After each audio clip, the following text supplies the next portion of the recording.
ঠিক আছে, তুমি কোথাও ফোন করো, আমি এখনই আসছি। ভাই ভাই জলদি আয়, মনিকা নেই ভাই, মনিকা নেই। আমার মধ্যে এমন কি কমতি আছে যে তুমি নীরাকে বিয়ে করবে? বলো বলো কি কমতি আছে বলো। না বলো প্লিজ বলো। কি বলছিস? আর মানুষ এসছে? আরুন ভাই আইছে, সবারই নিয়ে আইছে। একটা কাজ কর, গিয়ে ওদের যার যার রুমে ওদের ব্যাগপত্র রাখ, ওদের নাস্তার ব্যবস্থা কর, যা তাড়াতাড়ি যা। ঠিক আছে। এই শোন শোন শোন, আমার সামনে ফোন দিবে তুমি, এখন ফোন দিবে আমার সামনে। আমি ফোন দিব, যা।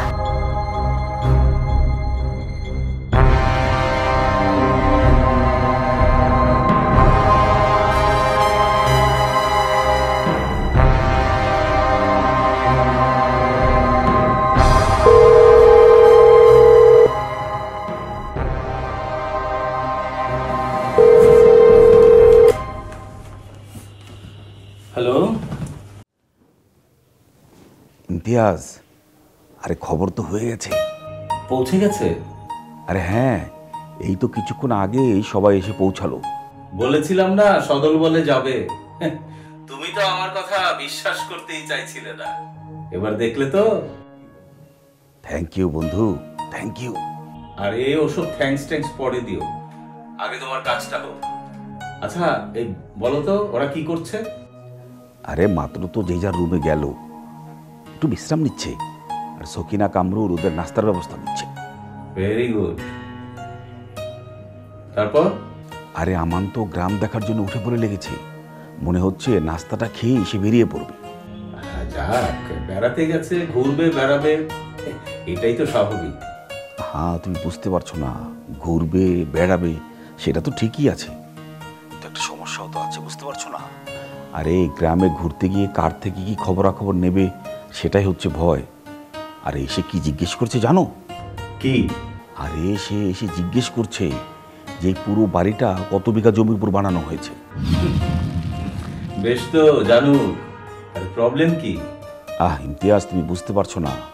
আরে ওর যা খুশি সেটা জানো, সেটা আমার কাছে জিজ্ঞেস করো, তাতে তো কোনো সমস্যা নেই, কিন্তু বাইরের মানুষের কাছে জিজ্ঞেস করলেই তো সমস্যা। আর এটা নিয়েই আমি টেনশন করছি। বুঝতে পেরেছি, এটা নিয়ে তুমি একদম চিন্তা করো না, এটা তোমার জন্যই ভালো, বরং এটা তোমার জন্য সাপে বড় হতে পারে। সাপে বর? কিরকম বলো তো? গ্রামে তোমার পরিচিত লোকজন আছে না? হ্যাঁ, তা তো আছেই। কেন? Let them to follow him. এই কামরুল, তুই কি আশেপাশে আছিস? আচ্ছা ইমতিয়াজ, তুমি আসলে কি বলতে চাচ্ছ আমি ঠিক বুঝতে পারছি না। শোনো,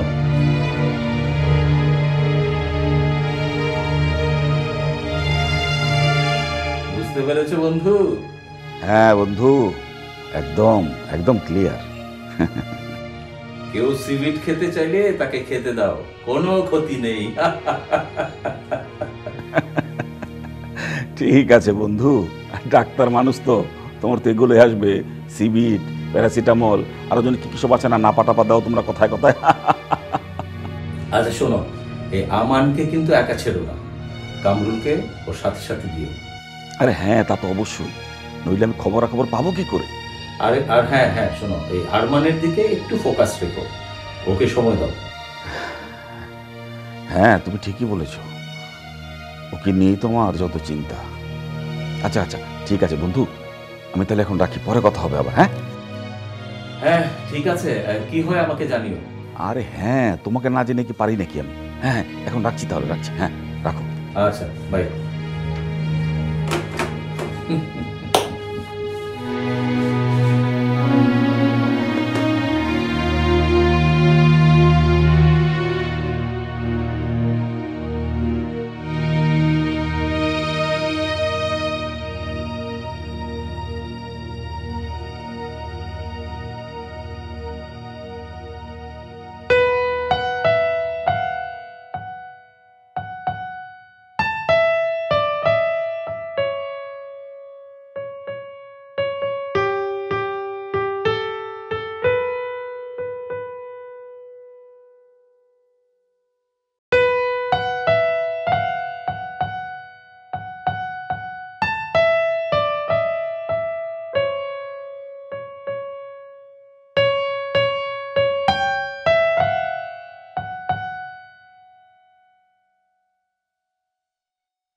আপনি এমন কেন বলুন তো?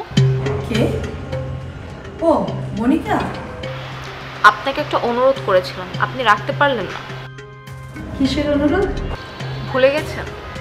আমি আপনাদের বাসায় যেয়ে বলে এসেছিলাম ফাহিমকে বলতে ও যাতে আমাদের বাসায় ফিরে আসে। আপনি কেন করলেন না এটা? দেখো, ফাহিম যদি যেতে না চায় আমি কি করব? আপনি বললে ফাহিম কিছুদিন না করতে পারতেন, আপনি ইচ্ছে করেই বলেননি। ইচ্ছে করে বলবো না কেন? তাছাড়া ফাহিম তোমাদের বাসায় থাকুক কি না থাকুক তাতে আমার কি যায় আসে? অবশ্যই যায় আসে, আপনি ফাহিমের ফিয়ন্সি। সরি মনিকা, আমি ফাহিমকে বিয়ে করছি না। আমাকে একদম বোকা বানানোর চেষ্টা করবেন না। আপনারা এখন বিয়ে করবেন না, কিন্তু আপনারা বিয়ে করবেন, এটাই আপনাদের প্ল্যান, রাইট? এটা তোমার কি করে মনে হলো? ফাহিম তাহলে আসছে না কেন? সেটা ফাহিমের ইচ্ছা, তার সাথে তুমি আমাকে জড়াচ্ছ কেন? কারণ ফাহিম চলে যাওয়ার পেছনে আপনিই দায়ী। মনিকা, তুমি কিন্তু বেশ বাড়াবাড়ি করছো। আপনি ফাহিমকে বলুন ও যাতে ফিরে আসে, তাহলে আমি আর বাড়াবাড়ি করবো না। বললাম তো, আমি ফাহিমকে বলেছি, সে যেতে অস্বীকার করেছে। তাহলে আবার বলুন, না হয় জোর দিয়ে বলুন। জোর দিয়ে বলে অবশ্যই শুনবে। সরি মনিকা, আমি বলতে পারবো না। কেন এমন করছেন বলুন? আমি যদি আপনার ছোট বোন হতাম, আপনি কি আমার অনুরোধ ফিরিয়ে দিতে পারতেন? মনে করুন আমি আপনার বোন, ছোট বোন হয়ে আমি আপনার কাছে রিকোয়েস্ট করছি। সেটা সম্ভব না মনিকা, একেবারেই সম্ভব না। আচ্ছা, ফাহিম যদি যেতে না চায়, আমি অনুরোধ করলে সে যাবে কেন? আমি শত অনুরোধ করলেও সে যাবে না, ওটা ওর ইচ্ছা। সে আমার উপর রাগ করেছে, আপনি বলুন তাকে, আমি আর তাকে বিরক্ত করবো না। সে যাতে ফিরে আসে, সে যেভাবে খুশি থাকবে, আমি তাকে কিচ্ছু বলবো না। আই এম সরি মনিকা, আমি পারবো না। আমি আপনাকে রিকোয়েস্ট করছি আপু, প্লিজ ওকে বলুন। আমি প্রমিস করছি আমি আর কিচ্ছু বলবো না, চুপ থাকবো। আপনারা যা খুশি করুন, বিয়ে করুন, সংসার করুন, তাতে আমার কোনো সমস্যা নেই। আমি আর কিচ্ছু বলবো না। ও শুধু আমার কাছে থাকবে, আমি শুধু ওকে দেখবো, আর কিচ্ছু না। এটা কোনো ছেলে খেলা না মনিকা। ফাহিম অন্য একজনকে বিয়ে করবে আর তোমার সাথে যেটা, তুমি এরকম বোকার বোকার মতো কথা বলছো কেন? আপু, যতদিন বিয়ে না হচ্ছে ততদিন থাকবে, বিয়ের পরেও চলে যাবে, তাতে তো কোনো সমস্যা নেই। তোমার এসব পাগলামি ছাড়ো মনিকা। কলেজে পড়ছো, ভালো করে পড়াশোনা করো। তাছাড়া বড় হলে তুমি এসব চিন্তা ভাবনা করো। থামুন তো প্লিজ, এত জ্ঞান দিতে আসবেন না, ঠিক আছে? আমি কি করব না করব সেটা আমার ব্যক্তিগত ব্যাপার। আপনাকে যেটা বলছি সেটা করুন। ফাহিমকে বলুন ও যাতে তাড়াতাড়ি চলে আসে। অসম্ভব, আমি বলতে পারবো না। বলবেন না আপনি? বললাম তো, আমি ফোনটা রাখছি মনিকা। খবরদার ফোন রাখবি না তুই। মনিকা, লজ্জা করে না একটা জামাই থাকতে আরেকটা বিয়ে করতে? এই কয়টা জামাই লাগে তোর? তুই কি এত নির্লজ্জ? মনিকা, কি বলছো তুমি? এসব কি বলছো তুমি? চুপ কর তুই, বেহায়া বুড়ি কোথাকার। বুড়ি হয়েছিস কিন্তু এখনো তোর বিয়ে করার ভূত মাথা থেকে নামেনি। একদম মিটিয়ে দিব তোর সব সব। বেহায়া মহিলা কোথাকার, অসভ্য। এই এই, তোমার মাথা খারাপ হয়ে গেছে। তুমি এসব আবল তাবল কথা কেন বলছো? একদম চুপ, তুই আর একটা কথাও বলবি না। তুই কিভাবে ফাহিমকে আটকে রাখিস সেটা আমিও দেখে ছাড়বো। ওকে যেভাবেই হোক আমি ফিরিয়ে নিয়ে আসবো, আর কোনোদিন ফাহিমকে তোর হতে দিব না, কথাটা মাথায় রাখিস।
ভীষণ ভালো লাগছে।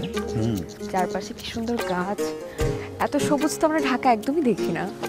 এক্স্যাক্টলি, এটা রেনোভেশনের পরে এমন সুন্দর হয়েছে, আগে তো খুবই খারাপ ছিল। বাবা তো রেনোভেশন করতেই চান না। কেন? বাবার ধারণা এই বাড়ি রেনোভেশন করলে পুরনো গন্ধটা নাকি চলে যায়। ওই আদি আদি ব্যাপারটা বাবা খুব মিস করেন। That's good. গুড না ছাই। এই দোলনাটা ভীষণ সুন্দর তো। তোমার মতো। মাঝে মাঝে এখানে এসে থাকলেই তো পারো। আর ধুর, এখানে কেউ আসে নাকি? আর থাকার মতো পরিবেশ আছে? আমার তো এখানে আসার প্রশ্নই আসে না। তুমি আসতে চেয়েছো তাই তোমার সাথে এসেছি। আর রিনোভেশন করার পরে একটু দেখার মতো হয়েছে। আমি অবশ্য ঢাকা যাওয়ার পরে এখানে দু একবার আসছিলাম, খুবই ডিসগাস্টিং। ডিসগাস্টিং কেন? বাবা বাড়িটাকে এত সুন্দর করে রেনোভেট করলেন, এত সুন্দর করে রং করলেন, তোমরাই যদি না আসো তাহলে বাবার এত কষ্টের কোনো মানে আছে? বাবা তো মাঝে মাঝে আসেন, আর অন্য কেউ চাইলে আসতে পারবে। এটা কি ইনাফ না? আমার তো এখানে ভীষণ ভালো লাগছে। প্রথম প্রথম সবারই এসব মনে হয়। এবার দুদিন গেলে তুমি পালিয়ে চলে যাবে ঢাকা শহরে। পালাবো কেন বলো তো? এখানে কোনো বেসিক নিডস বলে কিছু আছে? কিচ্ছু নেই। তুমি এখানে থাকবে, কীভাবে থাকবে? একটা ভালো শপিং মার্কেট নেই, একটা সিনেমা থিয়েটার নেই, হসপিটাল নেই, কোনো কিছুই নেই। তোমার কোনো প্রয়োজনে তুমি যাবে, এখান থেকে 5, 6, 10 কিলোমিটার দূরে যেতে হয়। ডিসকাস্টিং। কিন্তু মিস্টার, এখানে যা আছে সেগুলো তো শহরে নেই। শহরে তো জাস্ট আমরা ধুলোবালি পাই। এখানে দেখো কি সুন্দর সবুজ গাছপালা, মাঠ, পুকুর ভরা মাছ, এগুলো আমরা শহরে পাই বলো? এত বছর ইউএসএ আমার সঙ্গে থেকেছো, আমার সঙ্গে তার চেয়েও বেশি সময় থেকেছো, তারপরেও তুমি না সেই খ্যাত রয়ে গেছো। তার মানে তুমি বলতে চাও যারা এখানে এসে থাকে তারা খ্যাত? এখানে যারা থাকে তাদের নিয়ে আমি কিছু বলিনি। শহরে ফ্যাসিলিটি ফেলে যারা এখানে এসে থাকতে চায় আমি তাদেরকে মিন করেছি। এটা তুমি একদমই ঠিক বললে না আমান। বাবা নিজেও কিন্তু এখানে এসেই থাকে। বাবা এখানে এসে না থাকুক সেটাই তো আমি চাই। বাবা না এলে এত প্রপার্টিজ কে দেখবে? দেখার কি দরকার? আমার তো মনে হয় সব প্রপার্টি বিক্রি করে দেওয়া উচিত। আমি যখন আমার প্রপার্টির ভাগটা পাবো না, আমি সব বিক্রি করে চলে যাব ঢাকায়।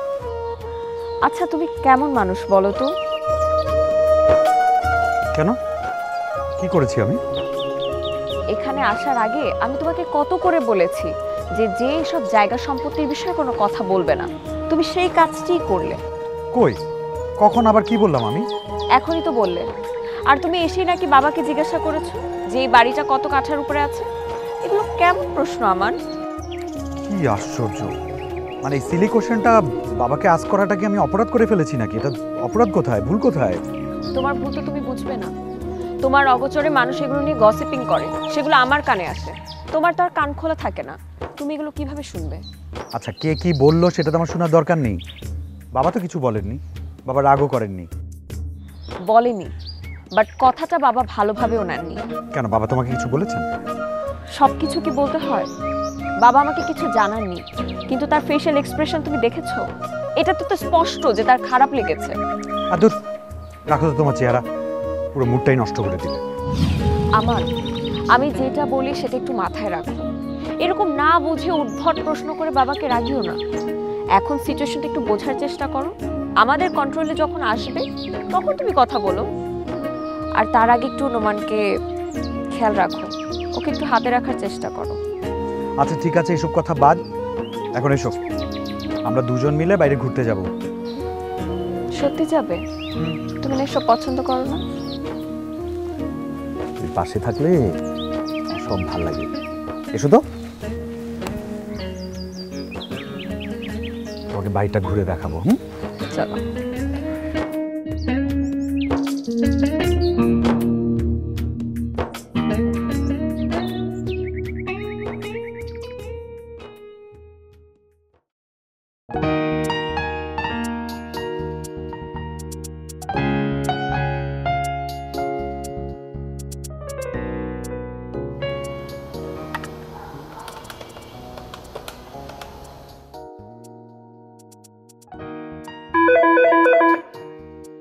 হ্যালো, কেমন আছো তুমি?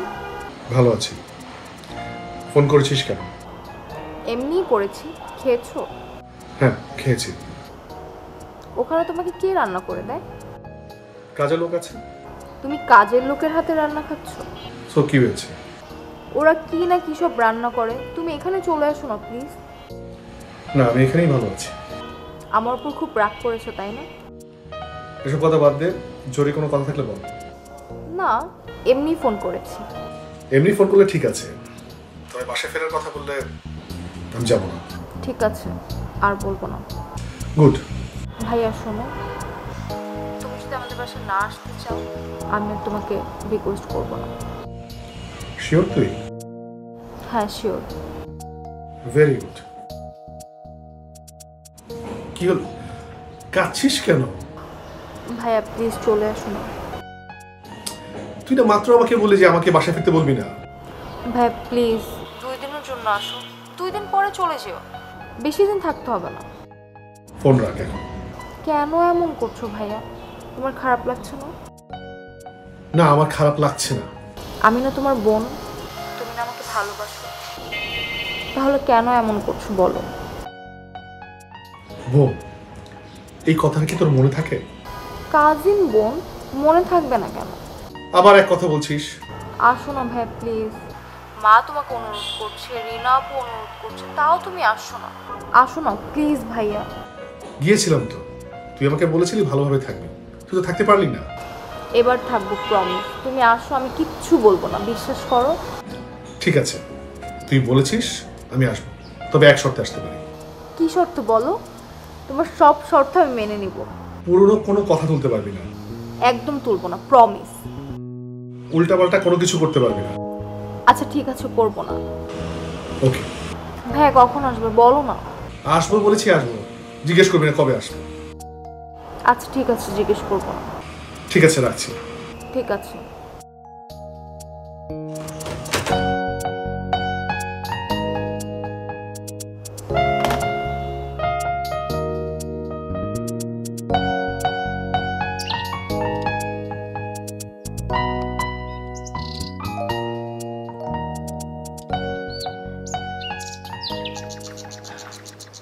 নোমান, এত দূর জার্নি করে এসেছো, ফ্রেশ হবে না?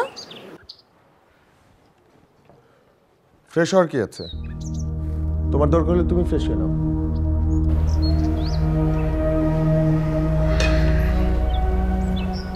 আচ্ছা, তুমি আমার সাথে সবসময় এইভাবে কথা বলো কেন? কথা বলতে আসো কেন আমার কাছে? না আসলেই হয়। তোমার সাথে কথা বলাটা কি অন্যায়? একটা কথা বলা যাবে না তোমার সাথে? তুমি কি এখানে ঝগড়া করতে এসেছো? হ্যাঁ, আমি এখানে একটু দাঁড়িয়ে আছি আর এখানে এসে পড়েছো আমাকে বিরক্ত করার জন্য।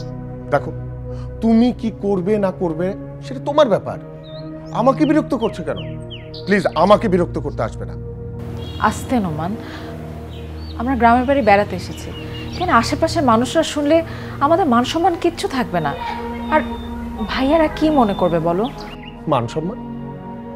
মান সম্মান নিয়ে তুমি আবার কবে থেকে সচেতন হওয়া শুরু করলে? তোমার আবার মান সম্মান আছে নাকি? মান সম্মান? নোমান, তুমি এভাবে কেন কথা বলছো? কেন বলবো না? আজ পর্যন্ত সম্মান রাখার মতো এমন কি করেছো তুমি?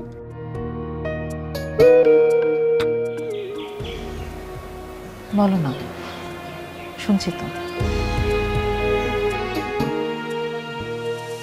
তোমার সাথে যে আমার বিরোধ, সেটা কোনোদিনই শেষ হবে না।